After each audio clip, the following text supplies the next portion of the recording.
Make sure the camera people ready. Y'all good?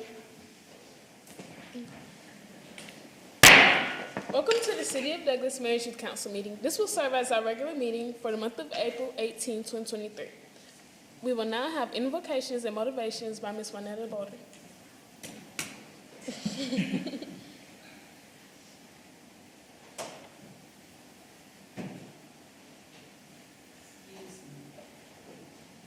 Well, the mayor's already inspired me. So I'm going to pray. Let us pray. Dear Heavenly Father, we just thank you, Lord. We thank you for allowing us to be here, God. I thank you for these young people, God. I ask you to open up their minds and their hearts, God. Oh, God, I ask you right now to give them the unction to want to learn, to want to build on things that that's being given to them, God. God, we thank you right now, God. We let this be a productive meeting. In Jesus' name, amen. Amen. Now we will have the Pledge of Allegiance by Junior Mayor Pro Tem Joanna Mazariegos.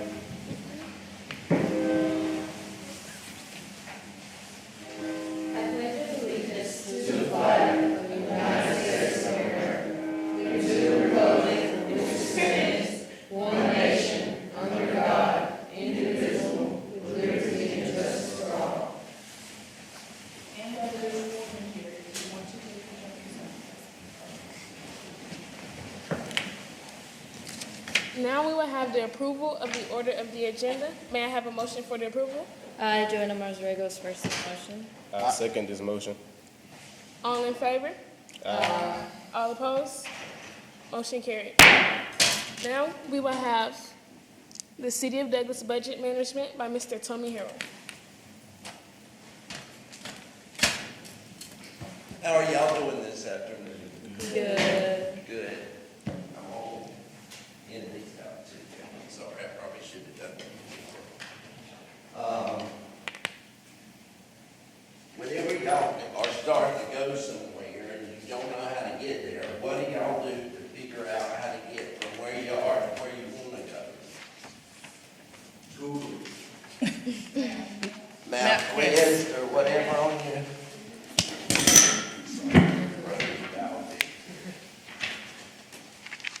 exactly. But there was such a thing called the old days when you had to get a map out and you had to go through it Thank you. and figure out where you are and how to get to where you wanted to go. So in the old days, we used to have a paper map that you had to fold and it was about this big and you had to figure out what you was going to look at, where you was going and what road you had to take. And it took Einstein to figure out how to fold them back up in the small little papers. So in the end, we went to where you could get a map of every state and it showed you all the roads. So if you was going from here to Calhoun, Georgia, you'd have to say, okay, well, I'm here, and what roads have I got to take? Where have I got to turn to get to where I want to go? So that's what we call, when you hear someone say, you got a road map, but that's what that was referring to in the old days, a road map. Today now we have fancy things where we put on our phone, MapQuest and things like that, where my wife's car talks to us and tells us where to turn, and a quarter of a mile, turn right, left, whatever. And so we know how to get to where we want to go. Well, budget and budgeting is like a financial roadmap. It's to get you from where you are to where you want to go, but from a financial standpoint. So in that sense, you have to look at several things. And I have printed this off. So if y'all want to follow with me on this, a budget is strictly just saying how much money do I get in and how much am I going to spend. And so when you figure out how much you're spending, should it be more or less than how much you make or brought in money? You want what you're spending to be more or less than what you're bringing in.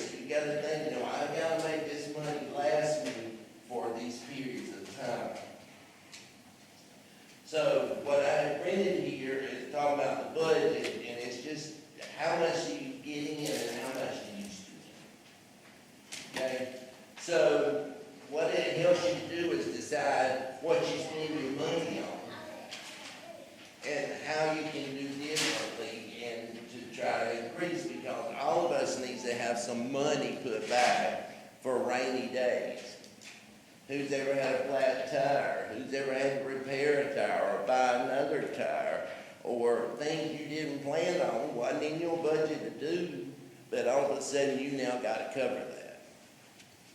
So, let's say you mow grass and you made so much money mowing grass a month, and then your parents give you $100 a month, and so that grass is earning you, let's say, $300 a month, and then $100 repairs, that's $400 to spend. So you don't wanna spend, that you got coming in, but you don't wanna spend more than you got coming in. I used to deal in the financial realm of the world on investment services, so I had a lot of very, very wealthy clients that I dealt with. In that realm of the world, I had a lot of doctors, and they may have made $385,000 a year. Is that a lot of money? All right, $385,000 a year. But what if they're spending $450,000 a year? They're going broke, and they're going backwards. And I've even had it where I had a conversation with this doctor. I helped him understand that we got to come up under what you're making without you having to work 24 hours, 7 days a week, and then get a call later that night that on his way home out of town, he stopped by his wife a new Mercedes. So I knew right then that this man did not listen to what I was trying to help him do. So that meant he was staying out of town, not with his beautiful wife, and he was eating peanut butter sandwiches in the motel room because he was going to other hospitals at work, trying to make the money, but he wasn't getting to enjoy spending it or even deal with his wife. So anyway, so we have to be careful. We got to put money back. So let's look on. So we already talked about why you should try to save money and put some money back, and that's for those emergencies. So I'm looking at this from a standpoint of you as an individual. How do you start your budget process? You go gather how much you make a month, and then you go get everything you spend money on that prior month. So if you bought $30 in clothes and this amount in candy, and you bought a cup of coffee every day, decide to stop by Eliano's every morning on your way somewhere, and you only eat at Wendy's, I'm talking about some things that cost a little more than other fast foods, and all of that adds up. So if all of a sudden you're trying to pay for rent or car payment, you gotta be considerate of those things in your budget. How much money do you get?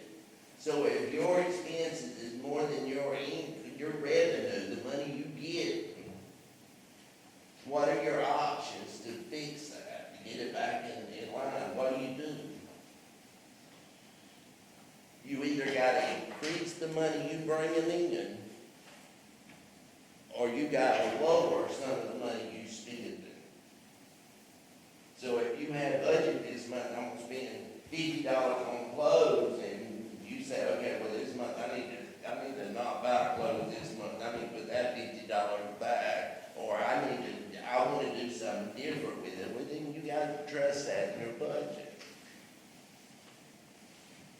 So, as we start the budget, we go through and we take everything we got to spend. We're on page 307. If you get paid once a month, or let's say in the case of the city of Douglas, we budget for a 12-month period.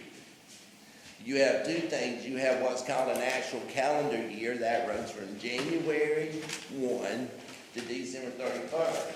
And then businesses can have physical years, which are financial years of their activities, that is for 12 months, but it can begin on a different day than January 1. In fact, the city of Douglas begins on July 1 of each year is our new year and goes through June 30th. Our budget process requires that we have a budget prepared for each of our divisions. And we have approximately different funds. We have to have our funds in balance, and we have about 50 divisions inside the general fund, which is the main account that we take care of activities like fire and police, some of those bigger item ticket departments we have. Then we have special revenue funds that's like 19 funds inside of all the special revenues, and those are things that we need to keep separated than being in our big pot you normally spend. So if you're able to save some money, that extra money you save, you may want to put open a savings account in the bank and put your money, keep it separate, what you're trying to save from the money you normally spend out of. It'll help you be less likely to be enticed to get it and spend it. So we have in our water sewer fund, we have about 7 divisions. In our electric fund, we have about 2 divisions. In our gas fund, we have 1 division. And we got sanitation, stormwater, about 2 divisions. And right now, we're working under a $104 million budget. Okay? But the law requires us to have a balanced budget, which means all the money we bring in has to equal all the money we're projected to spend, so that when you take all the money coming in and minus all the money we're going to be paying out, we come up with 0. That's a balanced budget. So that entails a lot of different things. In fact, if you look at this book right here, this is the budget for FY23, and in it are just pages after pages of budgeted items and how much we're going to have budgeted to spend, how much money we're going to bring in, and at the end of each of them, they come up to 0. So they're in balance. Now, the good thing about y'all and the good thing about me is our budgets, we hope, don't balance. We hope we make a lot more in money coming in than we spend, so we can put some money back. Because a balanced budget for us as individuals would mean everything we bring in, we spend. So whereas now you can book in that budget as an expense item the amount of money you want to save. Okay? So the amount of money you want to put back and save each month, because you may know you want to take a vacation this summer, and you're going to be flying to Honolulu. So you the one that got to pay for your plane ticket. Your mom and daddy says we'll cover everything we do down there and where you're going to sleep, but you got to pay your plane ticket. Well, you better be working that into your budget, and don't try to work it in the month before you're going. You need to start right away as soon as you know about how much money is that plane ticket going to be and how much I need to put in savings, so put that as one of your expenses. So that your income minus what you're going to spend your money on, movie ticket or whatever, less that, you'll have that money being saved. One day you may want to buy your brand spanking new car. You better be putting money for the back, because you're going to need to put down a down payment for most cars you buy. So one day you may want to lease an apartment or buy a house. You got to have money to put down on those. So you have to plan, you have to do a budget. Now everything in that handout except the last page I printed straight out of a site on the internet that's called consumer.gov. And this says it so plain that all of us can understand what it's telling us to do. But I also want to make knowledge to you, and this is on page 6 and 7. This also says that on this side is also managing your money. It tells you about renting an apartment or a house. It tells you what you need to think about, how you need to consider, all of that. It talks about making a budget. opening a bank account, your paycheck, using debit cards, prepaid cards, saving money when you shop, buying and using phone cards, sending money overseas, buying a used car. Now, if you want to send money overseas, don't, just send it to me, and you don't have to cross the border. And buying a used car or your education after school. You want to go to college? How you gonna live there? You gonna stay in the dorm for a couple of years, or you gonna get an apartment? How you gotta budget all that, work it out. And then it also has credit, loans, and debt on that side. And you can go and it's your credit history. That's very important. You need to read that. Using credit, payday loans and cash advances, car title loans, and managing debt. It tells you what to expect, how it works, and what you need to focus on, so that you go in educated when you go to buy a car or rent an apartment and not blindsided. So a budget is your roadmap financially on how to get from point A to point B. Anybody got any questions? And I can stand here and talk for hours, but y'all didn't ask me to come speak for an hour. So I'm good. Thank you.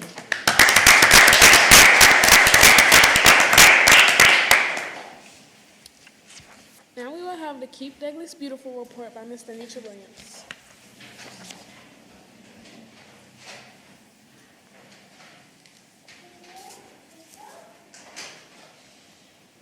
Good evening, good evening. As always, it is a pleasure to be before you, the Mayor's Youth Council members. I would like to just give a brief report from Keep Douglas Beautiful. We had our monthly meeting. It was held on April 11th at 2 p.m. The most important thing about the meeting that I need to present to you is the Great American Cleanup. It is going to be held this Saturday. Everybody looked away when I said this Saturday, but it's this Saturday. It is an opportunity for you all to do community service. We're going to be making our community beautiful and what we did an assessment of the different wards, areas, streets. We actually physically drove down the different streets, and we graded them based on the litter, junk cars, overgrown trees and weeds and grass, and all of that was in this little index, this little chart, and we identified from that the areas in our city that needs the most support, because we want everybody in the city of Douglas to feel proud about living here, okay? So to help them out, we identified a couple of streets that needed the most care, and we're going to go in those communities and help them clean up their streets, their area. So we need plenty of volunteers, young and not as young. 9 o'clock on Saturday, we're going to meet here at City Hall, and then we're going to go to the location, okay? So I would love to see all of your bright, beautiful faces on Saturday. I know some of you have already indicated you had other obligations, but anyone that can, to include team court participants, I've also extended out to them. We've communicated to other organizations in the schools and the churches. Just anybody who has some free time. You don't have to stay the entire time, 9 to 11:30. You can come and say, well, I got a good hour to just pour into the event. And we would appreciate that as well. So 9 o'clock this Saturday here at City Hall. Actually, we're going to probably get ready to pull out at 9 o'clock. So if you all can be here about 9:15, that would be wonderful. We'll make sure you're hydrated. I don't know what the weather exactly is going to be, but we would just love to have you and any of the other community personnel for events, organizations, whatever. We would love to have you to participate with Keep Douglas Beautiful. Any questions? All right, thank you.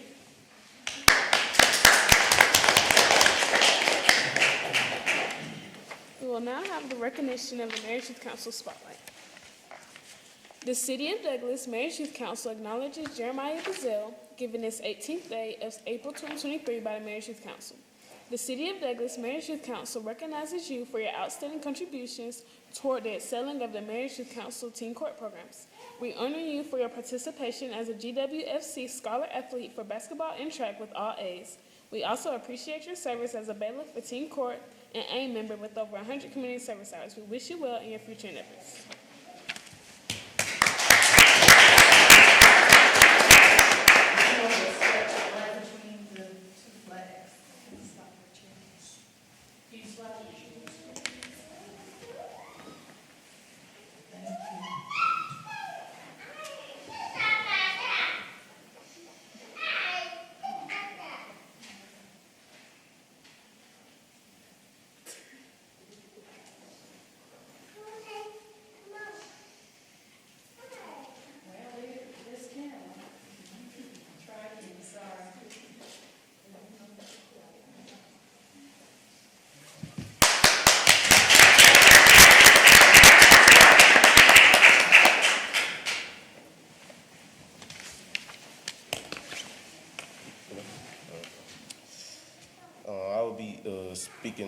I will be saying the bio of Rakeem Pauk. Rakeem Pauk is the founder and CEO of Elite Stars and Sports Training. He is the youth pastor of Faith 117, where he's under the leadership of Pastor Tawana Wilcox. He is also supported by his wife, Tamela Pauk, and he also has 3 loving children. The City of Douglas Marriage Youth Council recognizes you for your outstanding service as an example for our community youth. We acknowledge you for being more than a coach, but a teacher of practical living skills and a spiritual guidance to produce successful citizens. Additionally, we recognize you for always making yourself available for your players and assuring that they know that you truly care about them.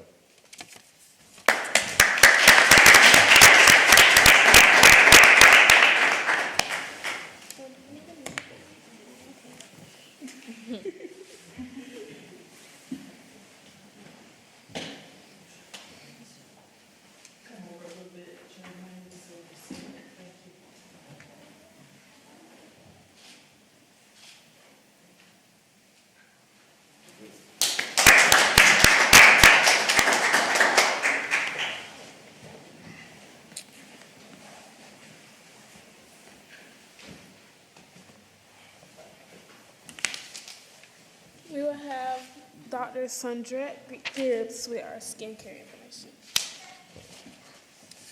Dr. Sandra Gibbs is a dermatologist specializing in treating conditions involving the skin, hair, and nails. She is from Ocilla, Georgia, and graduated from the University of Georgia School of Pharmacy. She then went to medical school at the University of Iowa. After graduation, she trained in dermatology at Vanderbilt University Medical Center. She saw patients, taught medical students, and resident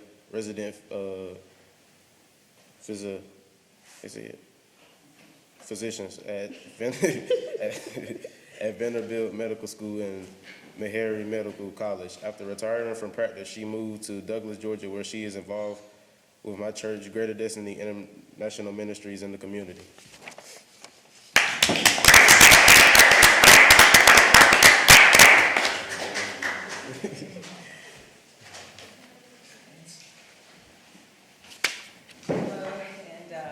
Thank you so much to Mr. Jeremiah Bazell for inviting me to speak before your council, and congratulations on you all for being youth council members. And as I look over the council here, I don't think any of you need my skincare advice. You all have beautiful skin, but everybody can, benefit from knowing how to take care of your skin.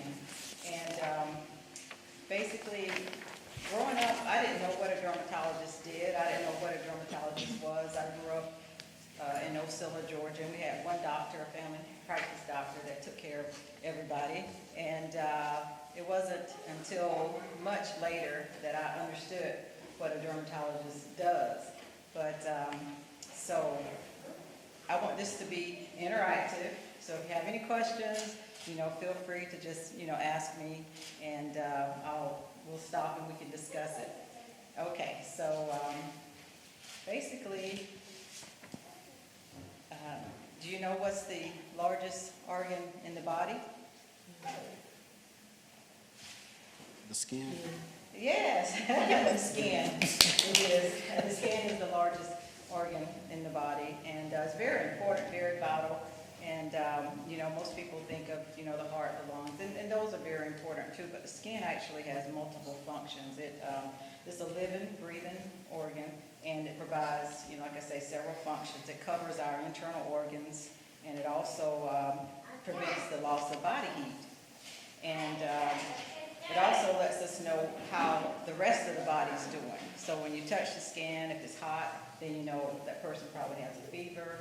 And also, if there's a rash on it, it lets you know that they're probably experiencing an allergic reaction to something. Could be internal or external.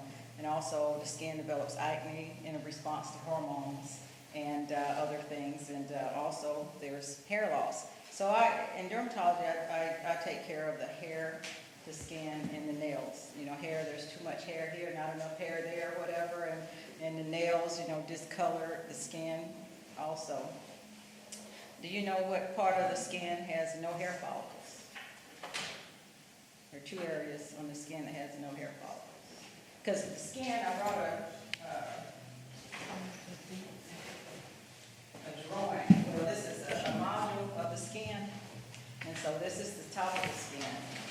And these are the hair follicles that come up through the skin, and they produce hair. Some are gray, some are different colors, but depends on how much melanin pigment you have. So, but there are two areas on the body that when you take a biopsy of it, that do not have hair follicles, and that's your palms and your soles. Those are the only two areas. Okay. And so when you're thinking about skincare, first you have to determine what type of skin do you have. Do you have normal skin, oily skin, dry skin, or a T-zone? And T-zone is across the forehead and down the nose. And that tends sometimes to be a combination skin. So, so that's the first thing you need to do to determine that if you're, dry, you can become more sensitive with certain products. So, I was going to discuss acne and things like that. I thought you all at this stage of life might be kind of interested in that. But is there something else you all would like to have discussed, or? I got a question about the types of skins. So I've been trying to figure out what type of skin I have, but I'm still I'm not really sure. Because I feel like at times, after I wash my face, after, even though I don't put any products in my face or nothing, I just let it dry after I get out the shower, and then my skin is dry, but then it kind of gets a little oily, but then it just, I don't know, it's just I feel like it's a combination, but then again, I had got some products that are for combination, but I feel like some of those products are affecting my skin a little bit, and they're causing me to break out a little bit more. So I'm not sure if it's because of the skin type, or is it because of I just chose the wrong skin type, I just predicted my own skin type, or? Actually, it could be a combination, but it's probably the products that you use. So when you wake up in the morning, then that's kind of a judge if you're going to be oily or if you're dry before you put anything on your skin. And if you wake up and your skin's, kind of oily, then you're probably oily. But if it's tight, then you probably fall into the dry. But and then also it depends on where you are, the geography, because I lived in Tennessee for 30 plus years, and it's different than down here because the products I was using there, when I came here, I was using Cetaphil Gentle Facial Cleanser. It was not tackling the heat and the oil and everything here. I had to step it up and get something that could combat that because it was hotter here. And so the pores were secreting more and I was oily. So then I had to get a product that cleansed the skin a lot better. So with your skin, you probably might be in the normal range because you say after the shower you feel a little tight, but then as the day goes on, you tend to feel a little oily. So you might be in the the normal range, you may have gotten oily about what you might have put on your skin. Okay, so we'll talk a little bit about, acne and what is caused by overactive oil glands. And that happens because before puberty, usually the oil glands are not producing a lot of oil, or what we call sebum. But once they go through puberty due to the hormonal effects, and that's normal as you grow, it's going to cause the body to secrete more oil, which clogs those pores because the pores are tiny. And also your skin cells are coming off also, and they get down in the pores. And then bacteria gets in there. So those three things cause acne. You can have a clogged pore, and if it ruptures under the skin, then you get like a cyst. But you can have an open pore, blackheads, whiteheads, then it can get inflamed, and you get the pustules. And so that's what's usually due to acne. Now, what can make it, worse? Sometimes hormones, and also cosmetics, depends on those. And also putting grease can also get clogged in the pores. So a few tips with dealing with acne. I'll say number one, never pop the pimples. Never, because what happens when you do pop it, it spreads throughout these pores. The pores are very close together. You can't see them, but they are, and the bacteria just goes through like a wildfire. And but sometimes you do have to release it. If you do, it's best to make sure the area is real sterile, using alcohol, and also never use your fingers. They have instruments, that you can use, that help extract the pimples. And you probably seen one, Dr. Pimple Popper. But it's best not to pop the pimples if possible, because it spreads. Don't use your fingers and your nails. And but sometimes you do have to release the pressure, let some of the pus out. But don't go digging and pushing and prying, because it leads to scarring, and that leads to pitting scarring, and it also leads to dark spots. Okay. Then it's best to develop a skincare routine. So you have to stick with it. Wash your face twice a day, morning and night. And what do you wash it with? Well, if you're just normal skin, not too dry, you don't have acne or anything, then pick a gentle face wash. I'm not going to name any products per se, but there are several out there that are tried and true that are good products, and that you just read the labels and make sure that you wash your face morning and night. And then there's also, if you need to remove your makeup, there are makeup removal wipes. And I've tried several different ones, and actually one I use now is costs a little bit of nothing, and I like it a lot. And I put samples for you all in there too, as a goodie bag to go home with. And but first you would remove the makeup or remove anything with that remover wipe, and then use your medicated face wash if you have acne. And so you say, what type of medicated face wash? So I have a sheet that you have there that tells you what the two types you can get over the counter. The benzoyl peroxide is a standby, and it comes as a cream, gel, wash, wipes, different things. But benzoyl peroxide, so when you go looking for a product, look for that buzzword, benzoyl peroxide. And what it does is it decreases the bacteria that causes the acne, helps with the redness and inflammation. And then salicylic acid is the other one. It's a topical. It helps remove your dead skin cells. So those, I just gave you a handout with that on there. So when you go to the store, because there are 1,001 products. But if you remember those two to start with, and benzoyl peroxide comes as 2.5%, which is real gentle, and 10%, which is, I have an example, maximum, maximum strength. And that's for if you're having a lot of breakouts. And then you can put it all over your face after you wash it, and then go to sleep, or either, in the morning too, so twice a day. But if you're sensitive, then you might want to get to 2.5%, which is a lot less. One thing about benzoyl peroxide, it will fade your towels. and clothing. It's like a bleach, believe it or not. I had some, my family would come and stay every year, and they were growing up relatives. And I just remember after they left, the young ladies, after they left, washing their bedding, and when I pulled it out the washer, it had streaks all over it.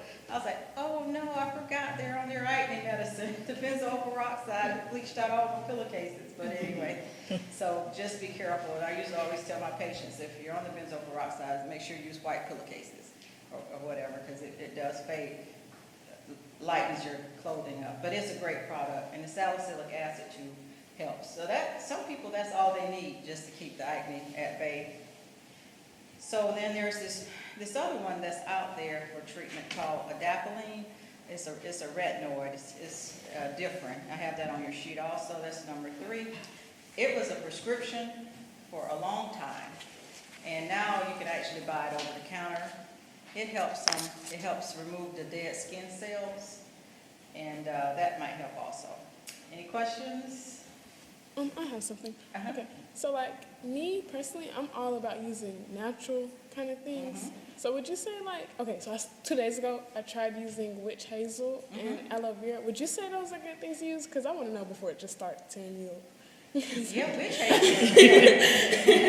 hazel is like an astringent. What it does is it closes your pores, and I used it in high school, so it's been around now 40 years or so, or longer. And my daughter, she uses it. She likes the witch hazel because after you wash your face, some people want that squeaky clean feel, so they'll take the witch hazel on a cotton ball and go all over their face. Yeah, that's what I do. Yeah, she likes that. She likes that squeaky clean. So she uses the witch hazel. My skin, I'm sensitive, so I have to watch every single thing, and every single thing I use. And once I find something, I use it for like 20 years. So then they change the formulation, and new and improved. Then I have a reaction, and I have to find something else.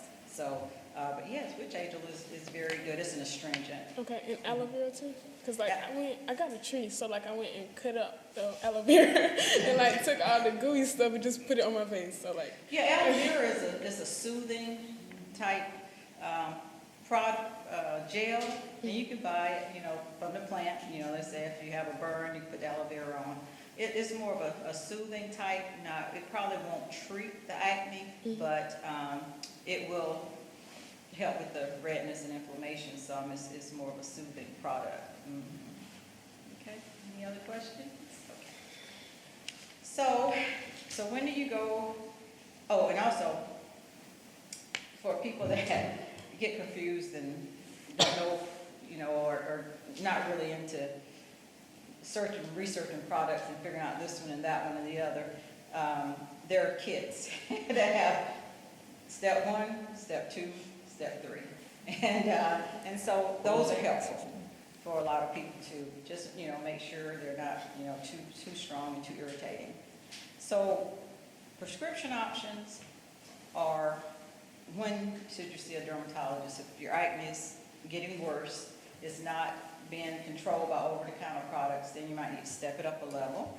And then you can have topical tretinoin, which is Retin-A. It's a retinoid which helps the skin peel and shed a little bit more to help clean your pores.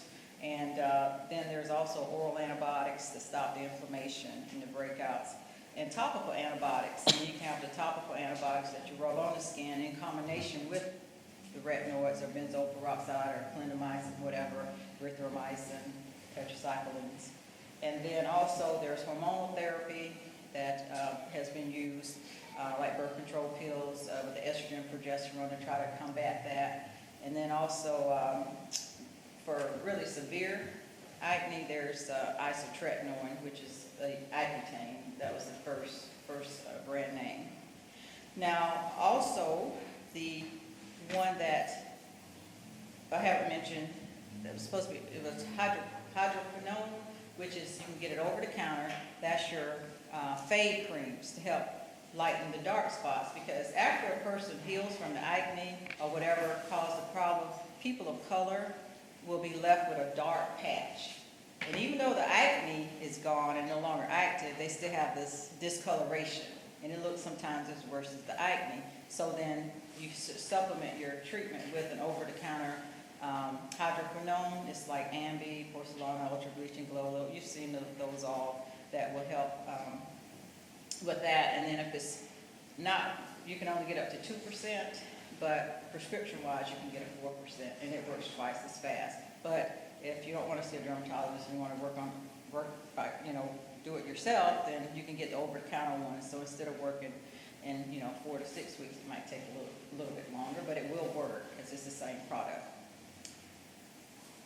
Okay, so there are some procedures that's used, to help with the acne, such as injections of your cyst. Like sometimes they're real deep, and you can put a little injection of steroid in there. So if you have to go to something special and you have this big thing there, and your dermatologist can inject it, and it usually goes down in a short period of time. There are extractions, like I said. It's best to let the professionals do it. And then there are chemical peels, and also there's the blue light LED therapy. They look like you're, the mask of Phantom of the Opera that's shining the blue light to help with the heat, to help decrease the redness and inflammation. So the key words when you're going out looking for products would be, when selecting products, would be oil-free if you're oily, or if you have acne, or if you're sensitive. Oil-free, non-comedogenic, that means that it does not clog your pores. Okay, now that's kind of the gist of it as to taking care of your skin. So I'll just repeat again: clean your face morning and night. Then also shower after any activity you have, such as when you're working out. I know many of you like to have sporting activities, because sweat can trigger oil production. So when you get a lot of oil, then the pores get overflowing and they get clogged. So also shower, after activity, especially to prevent acne of your back. And keep items that touch your face really clean, such as your hands, your cell phones, your helmets, your sunglasses, any of your pillowcases. And then make sure you wash your makeup brushes, things like that. And then also managing, stress and anxiety, because when you're under a lot of stress and anxiety, your body can produce cortisol, and many times that can cause increased oil production. So, any questions? I tried to make it short. What made you want to become a dermatologist? Okay, well, like I said, I didn't know what a dermatologist did, but I just knew growing up, I'm a very visual person, and I can remember things on the skin. When I was little, my mom and her sister found these little dogs. They were little chihuahuas that were on the side of the road on the way across highway. And so somebody put them out along with the mother and about 3 of them. And we put them in the car with us and brought them home. And they had this skin disease. And I just remember as a child, my mother would say, "Wait till I get home, and then we'll put the cream on the pet."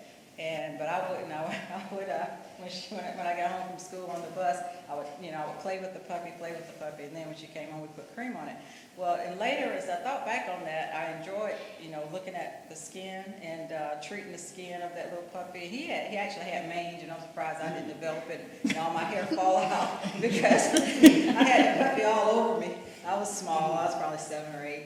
And I would play with the puppy and then put the puppy up right before she came home. And but luckily I didn't. But anyway, the little puppy ended up having mange, and to see the hair grow back because he had no hair, just had these green bumps all over the skin.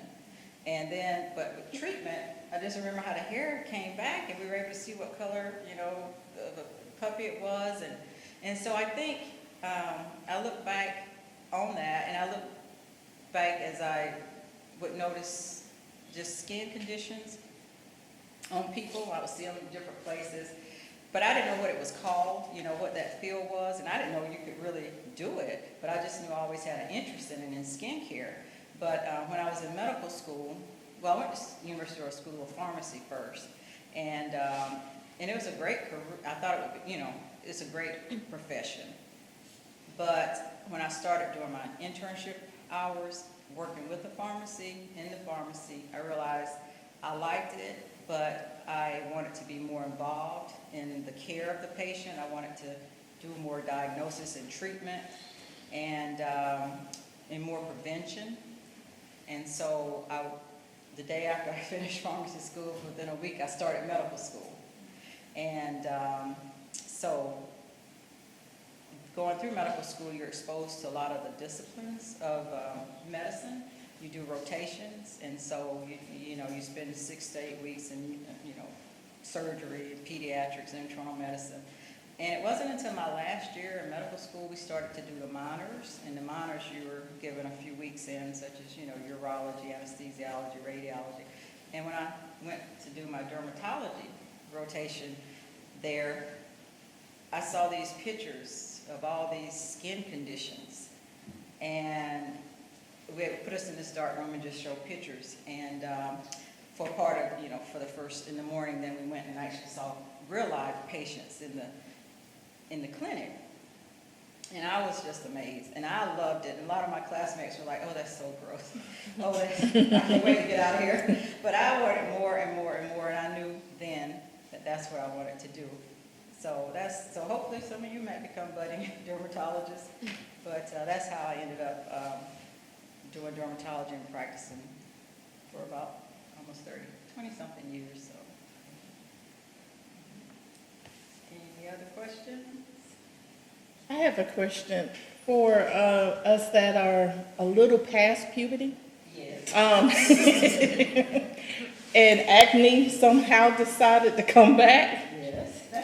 Is there something extra we can do other than these steps, the 1, 2, 3 cleaning steps that kind of can address? Yes, adult acne is a problem, and especially in females.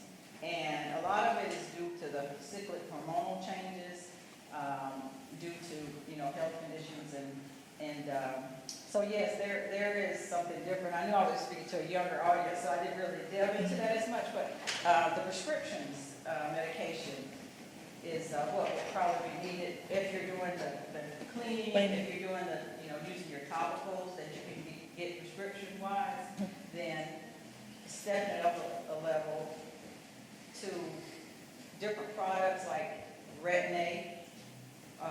Tretinoin is on there right now. Okay. What that is, when you're younger, your skin sheds. We don't see it, we don't feel it, but it comes about every 7 or so days. It comes up and it just sheds and flakes off. And but as you get older, it comes up and it sticks together. It doesn't flake off as much. And that's why sometimes you get a duller appearance to your face. And that's why now there are these products that have retinol and different things like that in it for adults, that those ones help the skin flake off and shed and so get that glow again to your skin. So we, as we get older, we change our products. Okay. Yes, we have to change our products a little bit. Thank you. You're welcome. Any other questions? Okay, well, thank you so much.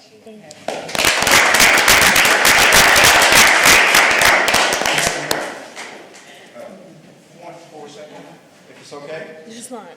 It's not, let's go. Mr. Harrell came up and he talked to you about finances. And he was talking about personal finances, and he was also talking about the city finances. And I was making a few cat notes. And one of the things that I've done with my daughters at a very young age, when you were actually writing checks and mailing off bills, I used to make them write the checks out and make them balance my checkbook and teach them about credit, having a good credit score. Money sometimes is not better than credit.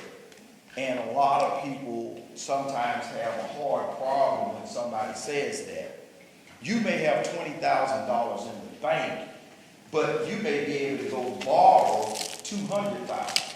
Does that make sense? So you must protect your credit. And one of the things at a young age, and I want you to remember this, making money is very easy. That's the easy part. Managing money is the hardest part you're ever gonna do.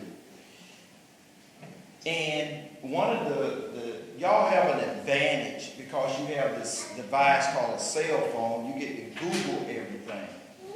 One of the saving methods that most people normally start out in their personal life is the 50-30-20 rule. You use 50% of your money to pay like your bills. You use 30% to get some of your wants, but 20% you save. What's the first bill you should pay? Anybody have an idea? What's the first bill you should pay? Tithes. Who? Tithes and offering. What's it say? Tithes and offering. Okay, the second one. Utilities. What's Yourself. it say? Yourself. Yourself. There you go. That's the first person you should pay. If you're going to be religious enough to pay your car note, you're going to be religious enough to pay your house note, you should be religious enough to pay yourself. So, as the mayor, I have numerous accounts. Guess how much money I have in my accounts? Zero. Exactly. I don't want any money in my accounts. I don't want it because sometimes elected officials get into trouble because they have access to money. If I walk into City Hall and they're counting money, I normally leave. I don't want to be around the city's money. But on the city side, and I want you to pay attention to this, the city is a non-profit organization, not for profit. They make $100, they're supposed to spend $100. Sometimes they come in under budget that goes into reserves. And that's only for emergencies. Okay? Always got to have a contingency. If something should happen and this train turn over, it's going to take somewhere around 3 or 4 months before state and federal dollars will come in, so that the city has to be able to function for that time period until those funds come in. So the city of Douglas, it's a good rule of thumb to have about 3 months of budget saved. The city of Douglas is somewhere around 8.5 months that it can survive without funds. One of the other things that I wanted to tell you about the city budget is actually broken up into 2 funds. You have the general fund, and then you have the enterprise fund. The enterprise fund is what you actually make money off of. That's water, sewer, trash, electric, gas. The general fund does get some fees and fines. But when you hear an adult says, well, they ought to run the city like a business, you know not to talk to that adult anymore, because you cannot run the city of Douglas like a business. The city of Douglas is an organization. It is not a business. It is not for profit. It is an organization, okay? So, because when that adult says you should run the city as a business, what's the first 4 things that you think you would have to get rid of in the city of Douglas if you ran it as a business? I know you don't know this, so I'm going to give you those answers. The first thing you need to do is you need to get rid of the fire department. The fire department does not generate enough money to function. Secondly, you need to get rid of the police department. The police department does not generate enough money to function. The next thing you need to do is you need to get rid of Parks and Recreation, because Parks and Recreation does not generate enough money. The next thing you have to do is get rid of the employees, because employee benefits are really costly. So if you ran the city as a business, how do you think it would fare to get rid of the police department? What about the fire department? Doesn't make any sense. But the city is an organization, and it provides services. And sometimes those services are not a revenue generating source. So I wanted to make sure that you understood that. And the other thing is, y'all are getting ready to venture off into college and all this and that. And remember what I said at first. Making money is easy. Managing money is the most difficult thing you're going to do. And I'm going to give you some statistics. The United States of America has approximately 320 million people in it. There are only 1,000, I say again, 1,000 billionaires in the entire United States of America. There's only 1,000. As a matter of fact, 2 years ago, there was only 600. In the last couple of years, we've made it up to 400 additional. Also, again, there's 320 million people in the United States of America. Only 21 million are millionaires. Only 21 million. The chances of you being a millionaire, you got 6% chance of being one. You have a 6% chance of being a millionaire. In the United States, the jobs that has the most millionaires are lawyers, investment banking, real estate brokers, engineers, accounting, management, teachers, sales management, entrepreneurs, financial managers, marketing management, pilots, accounting, and senior management officials. If you plan on being a millionaire, those are the categories that you have to go into. But also, did you know that over 80% of everybody in the United States of America that makes $100,000 live paycheck to paycheck? How can you make $100,000 a year and live paycheck to paycheck? Why? Because, as Mr. Harold said, your expenses are higher than what you actually bring in. So the reason why I want to talk to you is when we're dealing with finances, when you're dealing with finances as you're beginning to come into being an adult, being a young man, being a young woman, finances is going to dictate a lot of it. And if you don't understand finances, you are going to be in trouble. And you're going to struggle. You're going to struggle financially unless you learn to manage that. This is my last thing, and I'm going to speed up through this because this is what I share with some of the individuals that I mentor in my other capacity. It's five things that you're doing better than the average American. Okay? You're doing better than the average American.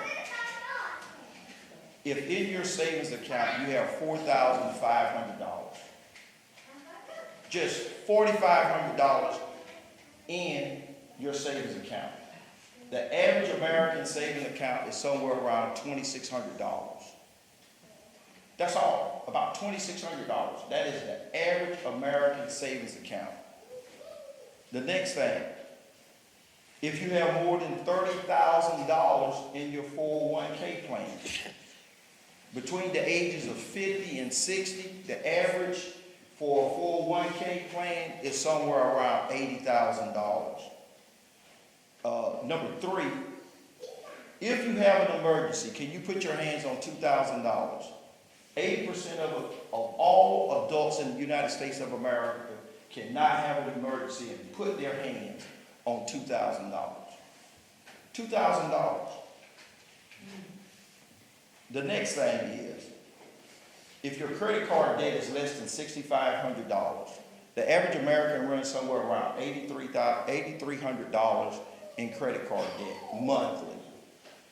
The last thing is, if you have a total net worth of at least $100,000, most people don't even know how to compute their net worth. And why do I tell you this? Because if you get a fundamental understanding of finances now, if you get a fundamental understanding of finances now, and you have to invest some time, when you go out and get your jobs, or you go out and get your career, don't look for a job, look for a career. Look for a career. When you go out and get that, remember this right here. You probably got about 40 years in you to work.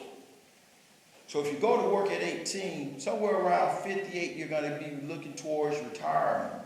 Life expectancy for a young lady is somewhere around 86 and a half years.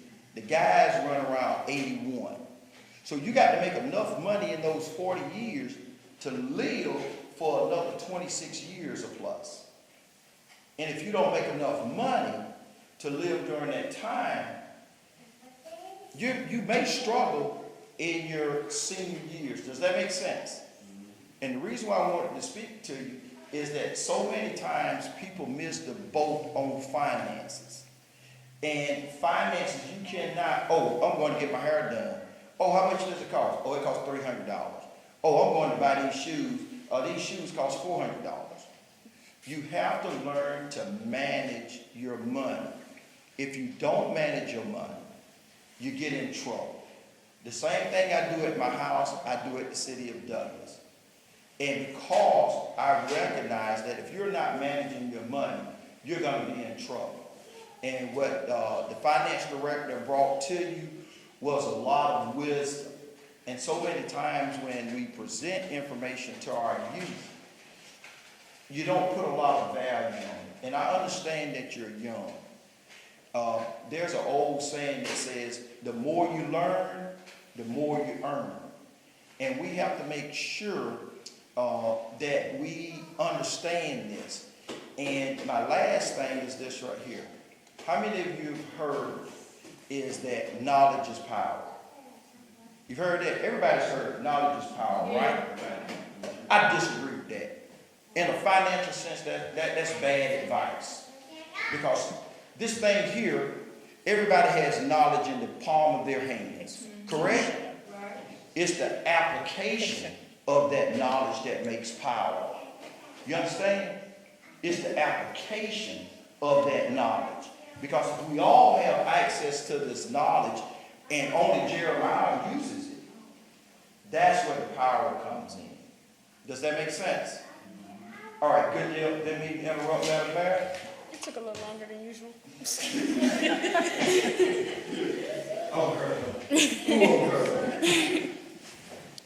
Now we will have our MIC member comments. I would like to say thank you to everyone that came to our meeting.